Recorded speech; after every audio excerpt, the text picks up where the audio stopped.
Hello friends, welcome to good morning Bharat. मैं हूं मनोज टंडन। आप सभी मित्रों का तहे दिल से स्वागत है। आप सभी के माता पिता को नमस्कार, जय हिंद, वंदे मातरम। फ्रेंड्स, लेकर के आ गए हैं भौतिक विज्ञान से संबंधित मोस्ट इंपॉर्टेंट एमसीक्यू। ये जो एमसीक्यू है फ्रेंड्स, रेलवे एग्जाम के लिए काफ़ी ज़्यादा इंपॉर्टेंट रहने वाला है, तो वीडियो बिल्कुल अंत तक देखना है फ्रेंड्स। कॉपी पेन लेकर के बैठ जाना है क्योंकि फटाफट तरीके से हमारा प्रश्न आने वाला है। चलिए फ्रेंड्स, पहला प्रश्न हमारा लेते हैं। पहला प्रश्न हमारा है, केल्विन मान में मानव शरीर का सामान्य तापमान है। केल्विन मान में मानव शरीर का सामान्य तापमान कितना होता है फ्रेंड्स? तो 310 केल्विन होता है। ऑप्शन नंबर डी क्या हो जाएगा? इसका सही आंसर हो जाएगा। ठीक है। फ़ारेनहाइट में हमारा कितना होता है? तो फ़ारेनहाइट में 98.6 फ़ारेनहाइट होता है फ्रेंड्स। ठीक है। और सेल्सियस में कितना होता है? तो 37 डिग्री सेल्सियस होता है। चलिए आगे बढ़ते हैं, अगला प्रश्न लेते हैं। अगला प्रश्न हमारा है, कितना तापमान होने पर पाठ्यांक सेल्सियस और फ़ारेनहाइट तापमापियों में एक ही होगा? ठीक है। देखिए, सेल्सियस और जो फ़ारेनहाइट है उसमें कितना तापमान क्या है? एक ही होता है फ्रेंड्स। तो -40 डिग्री जो तापमान होता है वो हमारा एक समान होता है। ऑप्शन नंबर ए इसका सही आंसर हो जाएगा। न्यूनतम संभव तापमान है। न्यूनतम संभव तापमान कितना है फ्रेंड्स? तो -273 सेंटीग्रेड है। इससे कम और आपका तापमान नहीं हो सकता फ्रेंड्स। ठीक है। ये हमारा क्या है? न्यूनतम संभव तापमान है। ऑप्शन नंबर ए हमारा सही उत्तर हो जाएगा। अगला प्रश्न हमारा है, किसी मनुष्य के शरीर का सामान्य तापक्रम होता है। देखिए, फ़ारेनहाइट में दे रखा है तो कितना होता है? 98.6 फ़ारेनहाइट होता है फ्रेंड्स। तो यहाँ पर हमारा 98 दे रखा है, तो ऑप्शन नंबर ए क्या हो जाएगा? हमारा सही उत्तर हो जाएगा। देखिए, 98 सेंटीग्रेड तो ऑप्शन नंबर बी में भी दे रखा है, लेकिन सेंटीग्रेड में 98 नहीं होता है। सेंटीग्रेड में हमारा 37 डिग्री सेल्सियस होता है। तो ऑप्शन नंबर ए 98 डिग्री जो फ़ारेनहाइट है वो हमारा सही आंसर हो जाएगा। अगला प्रश्न लेते हैं। अगला प्रश्न है, एक स्वस्थ मनुष्य के शरीर का तापक्रम होता है। तो देखिए, इस बार हमारा किसमें दे रखा है? तो सेंटीग्रेड में दे रखा है। ऑप्शन नंबर ए 37 डिग्री जो सेंटीग्रेड है, सेल्सियस है, वो हमारा सही आंसर हो जाएगा। ऑप्शन नंबर ए इसका सही आंसर हो जाएगा। ठीक है। तो आपने क्या है फ्रेंड्स, जो मानव शरीर का जो सामान्य तापमान है उसको आपने केल्विन में भी, फ़ारेनहाइट में भी और सेल्सियस में, तीनों में आपने देख लिया है। ठीक है। सेंटीग्रेड में देखें तो सेंटीग्रेड में कितना होता है? 37 डिग्री सेंटीग्रेड होता है। फ़ारेनहाइट में 98.6 फ़ारेनहाइट होता है। और केल्विन में कितना होता है? 310 केल्विन होता है। ठीक है। चलिए अगला प्रश्न पढ़ते हैं। अगला प्रश्न हमारा है, ठंड के दिनों में लोहे के गुटके और लकड़ी के गुटके को प्रातः काल में छुएं तो लोहे का गुटका ज़्यादा ठंडा लगता है, क्यों? तो क्यों लगता है फ्रेंड्स? क्योंकि लकड़ी की तुलना में लोहा ऊष्मा का क्या होता है? अच्छा चालक होता है। किस ऑप्शन में दे रखा है? Option number B. Option number B हमारा क्या हो जाएगा? इस प्रश्न का सही आंसर हो जाएगा। ठीक है। अगला प्रश्न लेते हैं। अगला प्रश्न है, आणविक संचलन के द्वारा ऊष्मा का संचरण क्या कहलाता है? आणविक संचलन के द्वारा ऊष्मा का संचरण हमारा क्या कहलाता है फ्रेंड्स? तो संवहन कहलाता है। ऑप्शन नंबर बी इसका सही उत्तर हो जाएगा।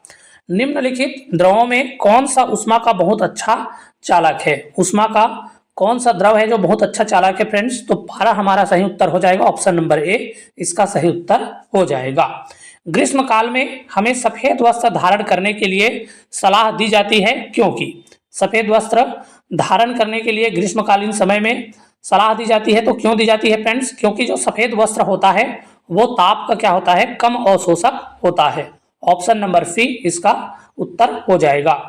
तेज हवा वाली रात्रि में ओस नहीं बनती, क्योंकि तेज जो हवा वाली रात्रि है उसमें ओस नहीं बनती है। तो क्यों नहीं बनता है फ्रेंड्स? क्योंकि वाष्पीकरण की दर तेज होती है। ठीक है। वाष्पीकरण की दर तेज होती है, इसलिए हमें क्या है? ओस नहीं बन पाती है। ऑप्शन नंबर ए इसका सही उत्तर हो जाएगा। अगला प्रश्न पढ़ते हैं। अगला प्रश्न है, ठोस कपूर से कपूर वाष्प बनाने की प्रक्रिया को कहते हैं। ठोस वाष्प से कपूर वाष्प जो बनने की प्रक्रिया है वो क्या कहलाती है? तो ऊर्ध्वपातन कहलाती है। ऑप्शन नंबर डी इसका सही उत्तर हो जाएगा। मनुष्य आर्द्रता से परेशानी महसूस करता है, इसका निम्न में से उपयुक्त कारण क्या है? देखिए, मनुष्य है वो आर्द्रता से परेशानी महसूस करता है, इसका कारण क्या हो सकता है फ्रेंड? तो इसका कारण होता है पसीना का आर्द्रता के कारण वाष्पीकरण नहीं होना। ठीक है। ऑप्शन नंबर सी इसका सही आंसर हो जाएगा।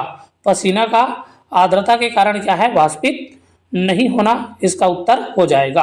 अगला प्रश्न लेते हैं। अगला प्रश्न है, किसी द्रव का उसके क्वथनांक से पूर्व उसके वाष्प में बदल जाने की प्रक्रिया को क्या कहते हैं। देखिए, किसी द्रव के वाष्प उसके वाष्प के क्वथनांक से उसके क्वथनांक से वाष्प में बदल जाने की जो प्रक्रिया है फ्रेंड्स, वो क्या कहलाती है, तो वाष्पीकरण कहलाती है। ऑप्शन नंबर ए हमारा सही उत्तर हो जाएगा। पहाड़ों पर पानी निम्नलिखित ताप पर उबलने लगता है। देखिए, पहाड़ों पर पानी है वो कितना ताप पर उबलता है फ्रेंड्स, तो 100 जो सेल्सियस है उससे कम में उबलना स्टार्ट हो जाता है। ठीक है, सामान्य स्थिति में देखें तो 101 सेंटीग्रेड पर 101 सेल्सियस पर क्या करता है, पानी उबलता है। लेकिन पहाड़ों में क्या है, उससे पहले पानी उबल जाता है। तो 100 सेल्सियस से कम, ऑप्शन नंबर ए हमारा क्या है, सही आंसर हो जाएगा। भाप से हाथ अधिक जलता है अपेक्षाकृत उबलते जल से, क्योंकि देखिए, भाप से हाथ है वो अधिक जल जाता है उबलते जल की तुलना में, बोल रहा है। ठीक है, तो क्यों ऐसा होता है फ्रेंड्स, क्योंकि भाप में गुप्त ऊष्मा होती है। ठीक है, भाप में गुप्त ऊष्मा होती है, इसलिए भाप में क्या है, हमारा अधिक जलन महसूस होता है। ऑप्शन नंबर ए सही आंसर हो जाएगा। अगला प्रश्न पढ़ते हैं। अगला प्रश्न है, ऊष्मागतिकी का प्रथम नियम किस अवधारणा की पुष्टि करता है। ऊष्मागतिकी का जो प्रथम नियम है वो किस अवधारणा की पुष्टि करता है फ्रेंड्स, तो ऊर्जा संरक्षण के नियम का पुष्टि करता है। ऑप्शन नंबर ए इसका सही आंसर हो जाएगा। अगला प्रश्न पढ़ते हैं। अगला प्रश्न है, प्रकाश तरंग किस प्रकार की तरंग है। प्रकाश तरंग किस प्रकार का तरंग है फ्रेंड्स, तो प से प्रकाश होता है और प से प्रस्थ होता है। तो प्रकाश हमारा अनुप्रस्थ तरंग होता है, और यदि हमारा ध्वनि बोले तो ध्वनि क्या होता है, हमारा अनुदैर्ध्य तरंग होता है। फिलहाल इस प्रश्न का हमारा आंसर ऑप्शन नंबर ए हो जाएगा। अगला प्रश्न पढ़ते हैं। अगला प्रश्न है, प्रकाश विकिरण की प्रकृति होती है। प्रकाश विकिरण की प्रकृति कैसी होती है फ्रेंड्स, तो तरंग एवं कण दोनों के समान होती है। ऑप्शन नंबर सी इसका उत्तर हो जाएगा। अगला प्रश्न पढ़ते हैं। अगला प्रश्न है, माध्यम के तापमान में वृद्धि के साथ प्रकाश की गति क्या होती है फ्रेंड्स। देखिए, माध्यम के जो तापमान में अगर हम लोग वृद्धि कर दें तो प्रकाश की गति क्या हो जाती है, बढ़ जाती है। ऑप्शन नंबर ए इसका उत्तर हो जाएगा। अगला प्रश्न है, प्रकाश की गति है, प्रकाश की गति कितना होती है फ्रेंड्स, तो 3 × 10⁸ मीटर प्रति सेकेंड होता है। ऑप्शन नंबर सी इसका उत्तर हो जाएगा। अगला प्रश्न लेते हैं। अगला प्रश्न है, सूर्य ग्रहण होता है जब। सूर्य ग्रहण कब होता है फ्रेंड्स, जब चंद्रमा सूर्य और पृथ्वी के क्या है, बीच में आ जाता है। ठीक है, कौन आएगा, चंद्रमा है वो सूर्य और पृथ्वी के बीच में आ जाएगा, तब क्या होता है, हमारा सूर्य ग्रहण होता है। ऑप्शन नंबर ए इसका उत्तर हो जाएगा। चंद्र ग्रहण घटित होता है। चंद्र ग्रहण कब घटित होता है, तो देखिए, चांद है वो पूर्णिमा के दिन घटित होगा, तो पूर्णिमा के दिन ऑप्शन नंबर बी हमारा क्या हो जाएगा, सही आंसर हो जाएगा। अगला प्रश्न पढ़ते हैं। अगला प्रश्न है, किस गुणधर्म के कारण पानी से भरे बर्तन में डुबाई गई छड़ी मुड़ी प्रतीत होती है। ठीक है, तो देखिए, किस घटना के कारण पानी में डूबी हुई जो छड़ी है वो मुड़ी हुई प्रतीत होती है फ्रेंड्स, तो प्रकाश के अपवर्तन के कारण होता है। ऑप्शन नंबर सी इसका हमारा सही आंसर हो जाएगा। अगला प्रश्न पढ़ते हैं। अगला प्रश्न है, एक समतल दर्पण पर आपतित किरण 60 अंश का कोण बनाती है, तो कोण होगा। देखिए, एक समतल दर्पण है और समतल दर्पण में जो आपतित किरण है वो 60 अंश का कोण बनाएगा, तो परावर्तित जो किरण है, परावर्तन कोण है, वो भी हमारा कितना का होगा फ्रेंड्स, तो वो भी हमारा 60 अंश का ही होगा। ऑप्शन नंबर बी हमारा सही आंसर हो जाएगा। अगला प्रश्न पढ़ते हैं। अगला प्रश्न है, अगर प्रकाश का आपतन कोण 90 अंश है और आपतन के बाद का जो कोण है वो 30 अंश है, तो माध्यम का अपवर्तनीय सूचक क्या होगा, तो 3.0 हो जाएगा। ऑप्शन नंबर सी इसका सही आंसर हो जाएगा। अगला प्रश्न पढ़ते हैं। अगला प्रश्न है, पूर्ण आंतरिक परावर्तन होता है जब प्रकाश जाता है। पूर्ण आंतरिक परावर्तन होता है जब प्रकाश किसमें जाता है फ्रेंड्स, तो हीरे से कांच में प्रवेश करता है। ठीक है, तो ऑप्शन नंबर ए क्या हो जाएगा, इसका सही आंसर हो जाएगा। पूर्ण आंतरिक परावर्तन कब होगा, जब प्रकाश है वो हीरा से होते हुए इसमें प्रवेश करेगा, कांच में प्रवेश करेगा। ऑप्शन नंबर ए इसका सही उत्तर हो जाएगा। अगला प्रश्न लेते हैं। अगला प्रश्न है, मृग तृष्णा उदाहरण है? मृग तृष्णा किसका उदाहरण है फ्रेंड्स? तो पूर्ण आंतरिक प्रावर्तन का उदाहरण है। ऑप्शन नंबर बी हमारा सही आंसर हो जाएगा। अगला प्रश्न पढ़ते हैं। अगला प्रश्न है, पेट अथवा शरीर के अन्य आंतरिक अंगों के निरीक्षण के लिए प्रयुक्त तकनीक इंडोस्कोपी आधारित है। इंडोस्कोपी किस पर आधारित है फ्रेंड्स? तो ये भी आपका पूर्ण आंतरिक प्रावर्तन पर ही आधारित होता है। ऑप्शन नंबर ए इसका सही उत्तर हो जाएगा। इंद्रधनुष डैश डैश डैश के कारण होता है। इंद्रधनुष किसके कारण होता है फ्रेंड्स?